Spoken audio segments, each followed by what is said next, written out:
Bienvenue sur Africa 24 dans cette nouvelle édition du QG Week-end. Voici les titres de l'actualité.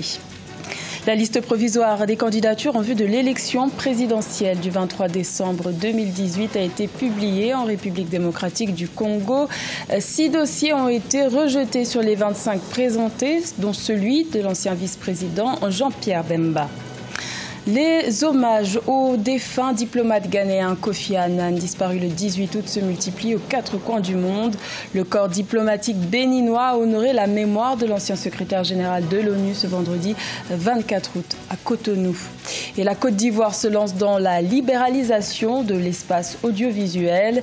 Les travaux de construction de la TNT, la télévision numérique terrestre, ont débuté, ce qui devrait permettre la diffusion gratuite de 7 chaînes de télévision. Mais tout d'abord, c'est ce samedi 25 août que doit se tenir la mobilisation générale initiée par l'opposant malien Soumaïla Cissé, officiellement battu à l'élection présidentielle d'après le verdict de la Cour constitutionnelle. Le président de l'URD, l'Union pour la République et la démocratie, a invité ses partisans à venir contester la réélection du président Ibrahim Boubacar Keïta dans les rues de Bamako. Cette invitation à la mobilisation générale a également été lancée à l'attention de tous les Maliens à travers le monde entier. Une marche qui risque fortement d'être empêchée à Bamako en raison de l'état d'urgence toujours en vigueur, initialement instauré après l'attentat de novembre 2015 contre un grand hôtel de Bamako. Il avait été prolongé d'1 an le 31 octobre 2017. En République démocratique du Congo, la commission électorale a publié la liste provisoire des candidatures recevables pour l'élection présidentielle du 23 décembre. 6 candidatures sur les 25 présentées ont été jugées irrecevables, dont celle de l'ancien vice-président Jean-Pierre Bemba. La commission électorale a justifié cette décision en raison de sa condamnation par la Cour pénale internationale dans une affaire annexe de subornation de témoins. Je vous propose d'écouter à ce propos Jean-Pierre Kalamba, rapporteur de la CENI. Sont déclarés non recevables sur la liste provisoire des candidats à l'élection du président de la République les personnes mieux identifiées en annexe de la manière suivante. Numéro 1, Ifoku Mputampunga Marie-José. Numéro 2, Badibanga Tita Sami. Numéro 3, Moka Ngolo Mpati Jean-Paul. Numéro 4, Muzito Fumuchi Adolphe.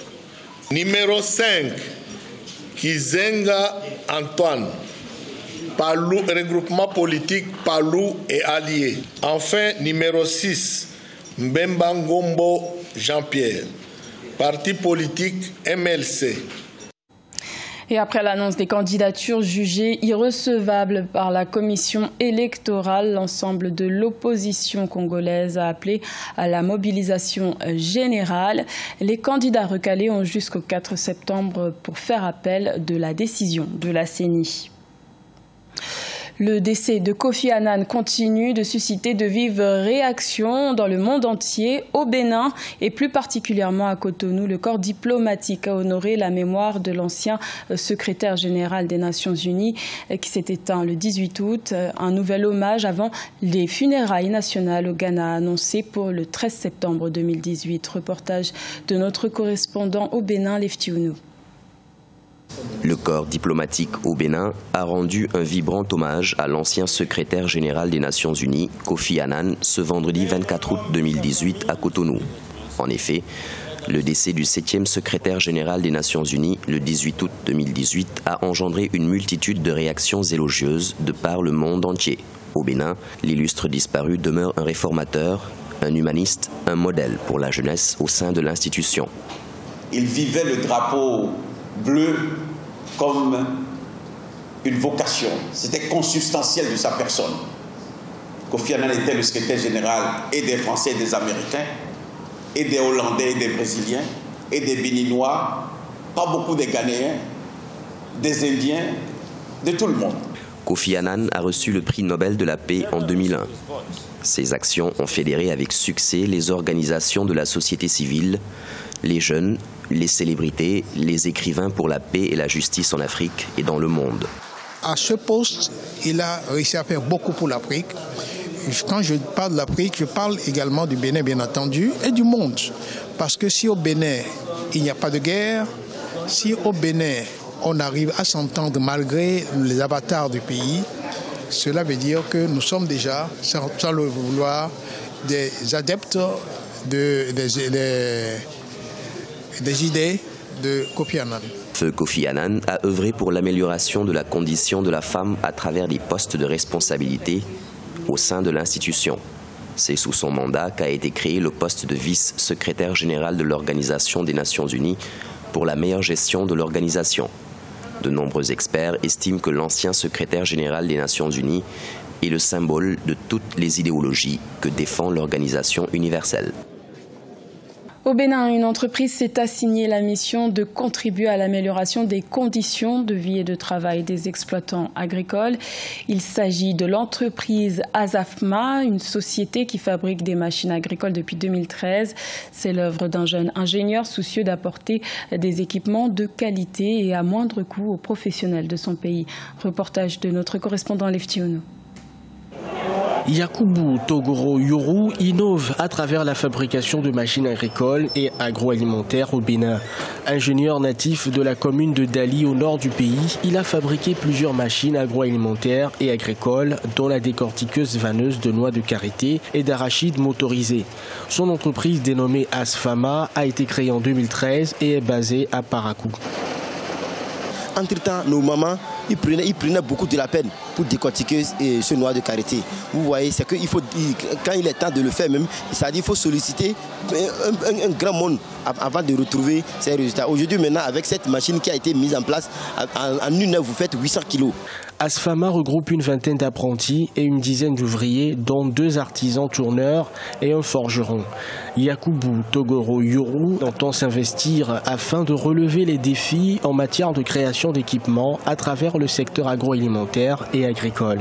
Nous ne pouvons pas dire qu'on est satisfait et on ne peut jamais dire aussi que ça ne marche pas parce que suite à ça, on a eu aussi à donner de travail à d'autres personnes qui sont là, qui sont en train de travailler aujourd'hui à cause de cette entreprise, eux-mêmes sont en train de survivre.